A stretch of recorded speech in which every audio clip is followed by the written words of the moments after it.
What's going on, everybody? So we got a very interesting question. Bottom line is, would it be a good idea for the Dolphins to release Ryan Tannehill, try to trade for Tony Romo, and the Cowboys keep the chemistry going between Dak Prescott, Ezekiel Elliott, and the rest of them boys? Now, Tony Romo has a very, very serious history of injuries in very, very bad areas. Now, the back is probably the worst place for a man to have an injury, because you need your back for everything that you do. Not to say that women don't need their backs also.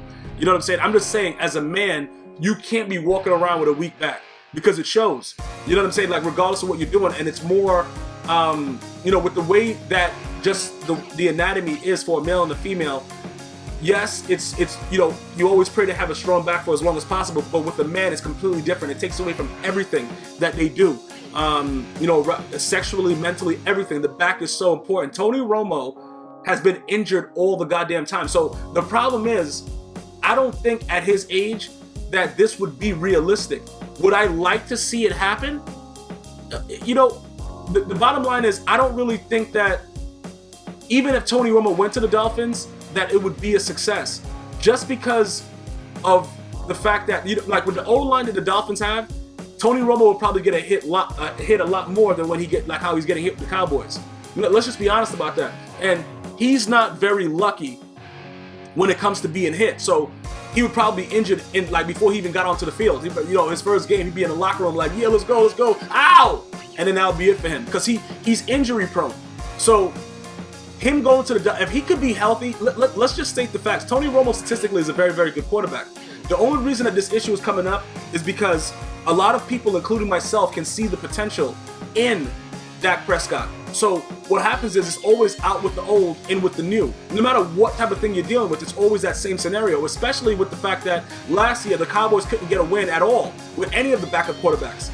What are the odds? What are the odds that Tony Romo gets hurt so early in the season and Dak Prescott is able to come out and put on a show like this? And when I say put on a show, this man has the lights blazing, everything on. The man has been performing. Ezekiel Elliott has been playing out of his mind, even without Des Bryant. And remember, Dak Prescott already said it before they even played the other game. He was like, look, we can win without Des. Pretty much is the summation of what he was saying. So he's not lacking confidence, and I like the fact that he's being consistent and his teammates are embracing him. He's not being overly zealous about it. He's being humble, in the same time knowing that he has the potential around him to win, because the Dallas Cowboys offensive line is serious business. You know what I'm saying? I know the Titans have been voted first and all kinds of stuff with pro football talk, all that crap, but Dallas Cowboys were creating holes like the black hole that this dude was running through Ezekiel Elliott the other day. Like, I saw Ezekiel Elliott, he really looks extremely, extremely fast.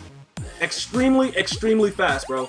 So, with that being said, it's a very, very interesting scenario that if this were to happen, the only person that would benefit would be the Cowboys, because then the pressure will be off Dak Prescott to have to worry about Tony Romo getting the spot back, because Jason Garrett, he's not, pretty much he's just a figurehead. Jerry Jones runs that team. So if Jerry Jones deems that it's time for Tony Romo to come back, it won't matter about chemistry. That's what my issue is. My issue is the fact that you have a young man in Dak Prescott that is playing so great, right? Look what happens, right? If you look at history, whenever somebody is injured that's the starter, and the person that comes in plays well and everything is gelling, every time that person is removed for the other guy, with the exception, it's very, very few exceptions. Very, very few exceptions. Most of the time, I would probably say 96% of the time, the team falls out of sync and a lot of losses occur, no matter what sport. Because we're human beings, and it's a comfortability, involved with our mindset. So the team right now is used to a little bit more agility and more speed. With Prescott, they're blocking a different way. The guys are performing at a level where it's a 1-2 punch. Ezekiel Elliott, Prescott, and they're pretty much doing the same type of things, right? If they stop that and you put a guy in Tony Romo that's a pocket passer, yeah, he can run around a little bit, whatever like that, but we know he don't got the legs. We know he's probably going to get hurt if he runs outside the pocket. We know that. It's different for linemen.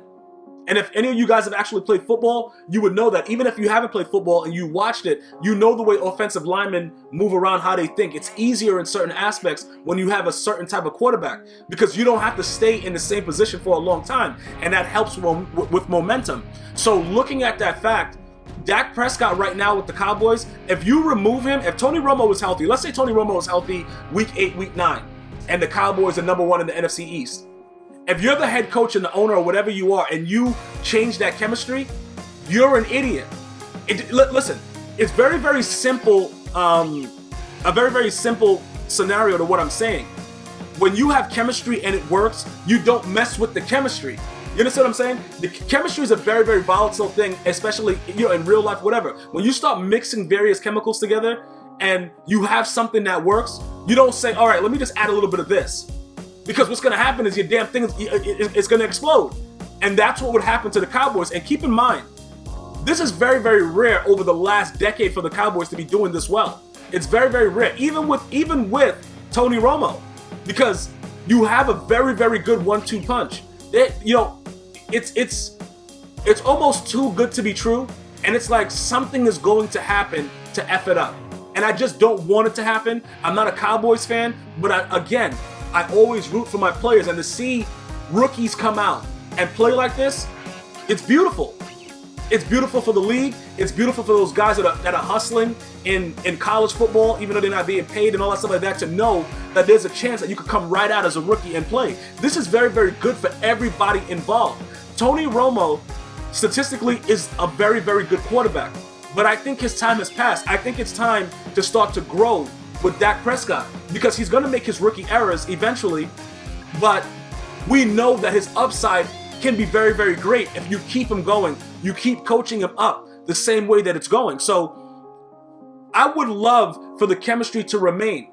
And I believe, look, the trade is probably not going to happen at the Dolphins. That's like playing Madden or something like that, like fake franchise. That's not going to happen. But do I think Tony Romo should be traded? Yes, I do think that. And I think the Cowboys, to try to get as much for him as possible, they're going to take a loss because they paid the hell out of him. But I think they should try to make a deal with another team that's lacking for a quarterback and bring in another backup for Prescott. Because Tannehill is a trash can, okay? He's a horrible, horrible, horrible quarterback. Regardless of the O-line, he makes the worst decisions. He is an overpaid prima donna, according to some of the people on the practice squad. He's very, very, he's not humble, according to the guys that play with him. A lot of people have issues with him. And then when you have guys in the locker room that don't respect you, that's a problem. See, people don't really understand. Unless you've been in the locker room and you're around guys and you have to be a certain way, you don't really understand what people mean when they say that. I've been in those locker rooms where it's like, all right, that guy right there that's playing right there, that mother effer sucks. When that happens, it's very, very bad for the actual team itself. And Tannehill is at that point right now where everybody hates him. The only person that probably loves him is his wife. And, listen, I'm not going to say that it's not possible that he could get better. I'm just saying that even if he gets better, he still sucks. So the Dolphins have to make a choice. They have to move in a different direction. This would probably be ideal if Tony Romo could stay healthy. You understand what I'm saying? Because Tony Romo, he should have a little bit of fight in him. I know he probably like, I already broke the bank. You know what I'm saying? But some guys may still have that fight where they're trying to continue to play well and see what they could do. Like Arian Foster, we all know he's injury prone, and we all knew all the stuff that happened to him was going to happen to him anyway, but he still had that fight to continue to try to make a roster. Even though, like I said, it didn't work out well. The man is injured all the goddamn time. If Tony Romo was able to be traded to the Dolphins, that would be ideal. But then Tannehill is also locked up with a crazy contract because for some reason people think that these guys should be paid all this exorbitant amount of money. It doesn't make sense that all these quarterbacks are making more money than quarterbacks that are actually winning. It's stupid. And I know the quarterback position is very, very difficult to secure, but I don't care what bar you go to. I don't care how drunk somebody is. When you listen to the common folk talk about regular quarterbacks, okay, like any quarterback in the league, no matter how drunk you are, you will never hear that Tom Brady is trash because Tom Brady's not trash. You understand what I'm saying? You will never hear that Drew Brees is trash because Drew Brees is not trash. You will always hear things about Eli Manning, good and bad because he's very inconsistent. But consistently, you will hear bad things about Ryan Tannehill. You will hear bad things about, Jay Cutler. You will hear bad things about Derek Anderson, who just went in for Cam Newton. You will hear bad things about specific guys that really, really suck. That's the problem. These guys should not be locked down.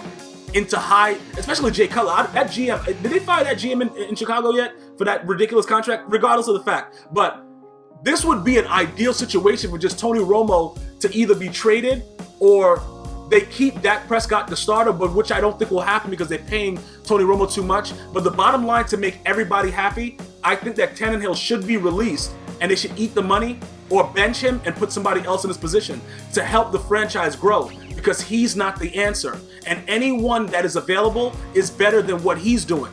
Because if you're paying him that money and you're losing anyway, you might as well go out on a limb. Guys, definitely thank you for asking the questions. From time to time, I'll do this. Definitely subscribe. I'm on Android, iTunes, iHeartRadio. Until next time, one love.